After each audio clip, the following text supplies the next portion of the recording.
I think you shall never see a poem as lovely as a tree when monsters dwell on top. They kill dogs.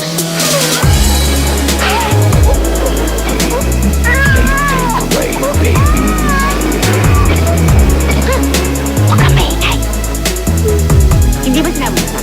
Ngayon kumuha sa alaga ko, dito umakyat? Sige, pumasok ka sa loob ng aking utak po. Sige, bilisan mo pa hanggang sa matapa. Kasi ang kupad-kupad mo takbo para di ka maabuta, kinikilabuta, kinatatakutan. Mo kapag nahuli ka, pati kang bata ka na para panakunan sa sinapapunan. Isa, dalawa, tatlo, kilala bilang mga siraulo. Halata ang inakala na iba na di makapangyarihan ng mga ginayuma. Waksa ka mga talukat na mga masa. Sana alam mga talaka, wala alam, madalata na tataka. Magkataka ng pababala hanggang sa hanggang na nawala ang gat. Puro mga inggiterong nabagot, o mga feelingerong nayamot. Paano nyo ko hihilahin sa balong malalim eh, hindi nyo nga ako maabot. Ratatatatara, o di ba nakakatakot? Pag hindi nyo matatakasan ang boses na kabataan kapag sure hit ang mga pasabog. Sino ba yan? Sino ba yan? At sino ba yan? Nalaman ng buong sambayanan. Kahit kang kumakabago, makatao at makatarungan. Ito na si Abra, tantananan. Di makatangkara pero nakaya na umakit sa pedestal at gumawa na himala. Pinatama ka tamatinig, nakakaiba talaga mag-isip. Eskibilet ang dami pero mga tumitingala. Sige, pumasok ka sa loob ng aking utak. Pwede mo itong ihalin tulad sa isang higanteng pintuang di mo maitulak. Di na mo itsura, di mo masikmura. Parang ginawa mong inumin ng suka. Huwag kang umasa na mangyari, magkachansa ka sa'kin. Kasi distansya natin bituin at lupa. Libo-libo sinagupa, binao parang basura. Pinipicturan ko muna bago inibig sa lupa. Primitibo lirisismo, pipiliti ko, pihiti ko, tingin mo, kiliti mo. Imposible ko makuha, Pilipino sining at literaturang hinaluan ng mga bara na parang hiruglipi ko. Masulat mga titik na inipon at sinukat ay nagiging ibo-ibo pag hindi ko na isuka. Pag ako nagalit, papaupoy kita sa dala ko na karit. Tapos ikaw mataya bumaba mula sa langit.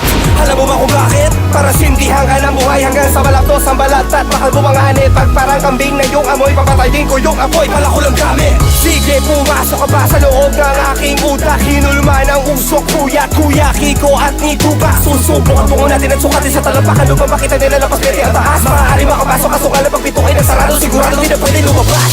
Sige, pumasok ka sa loob ng aking utak. Para kang umakyat na manahaw at naligaw sa gitna ng gubat. Di mo maintindihan, parang dikit-dikit na sulat ng doktor. Mga kabit-kabit na letra parang tren, pinatatakbo pa rin. Kahit akala ng iba'y kinakalawang ang motor. Hawak ko'y tinidor na mula kay Poseidon na Shiva. Pag tinamaan ng lintik, sigurado may baho. Matataas na along, kaya lumamo ng isla. Salamat, ginising mo ang pinakamatangkad sa limang daliri ko. Uso ata ang utak at puso mabato. Panahon pa yung litig ko. Basta mo ang sugat sa likod ng larawan ng mga mutong di na nagparamdam. Dati binabahay ng pula, ngayon na may binabawi na ng mga itim na langgam. Naramdaman ang nagbabagang lupa mula sa palad ng shaman. Nagpatangay sa hangin hanggang sa mapagpad sa patag na dapat nakarapagdaan ko mga aso kumahol. Yung iba naglabas na palapit ko sa roll. Sinubukan nilang bukayin ang lalim, ngunit natagpuan lang nila ay ang kanilang sariling atool. Tanggalin nyo na muna ang mga muta sa mata na nakabara. Hala, sige maghilamos na makita nyo mga patay na isla lang siya masyagos. Sister, I am sick. Call the doctor very quick. Doctor, shall I die? Yes, my darling. You shall die.